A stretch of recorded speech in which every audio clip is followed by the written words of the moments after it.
February रोजी युवासेना जिल्हा प्रमुख फरहान दादा खान यांच्या हस्ते संपन्न झाले. मनमाड शहरातील विवेकानंद नगर नंबर 2 येथील श्री भोलेनाथ मंदिराजवळ 15 फुटी श्री बजरंगबली यांची मूर्ती उभारण्याची भक्तांची मागणी होती. यामुळे स्थानिकांमध्ये एकता व श्रद्धा जागृत होईल. या मूर्तीच्या पूर्णतेसाठी स्थानिक नागरिकांनी उत्साहाने सहकार्य देत आहेत. यामुळे भविष्यात या मंदिराचे महत्त्व आणखी वाढेल अशी नागरिकांची धारणा आहे. ही मूर्ती उभारण्याची कल्पना स्थानिक समुदायाच्या भक्तिभावाचे प्रतीक आहे. श्री बजरंगबली हे हनुमानजी यांच्या एक रूप मानले जाते आणि त्यांची मूर्ती उभारण्याने परिसरातील लोकांच्या श्रद्धेचा विश्वास दृढ होईल, असे शिवसेना जिल्हाप्रमुख फरहान खान यांनी सांगितले.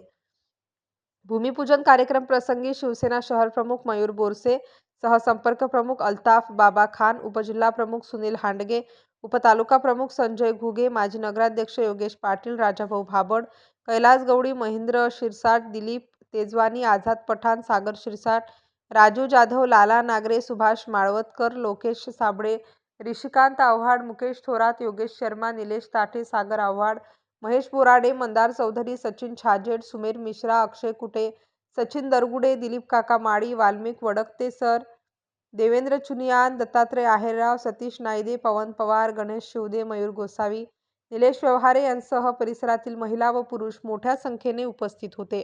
नाशिक स्टार न्यूजसाठी बाबासाहेब कदम, नांदगाव.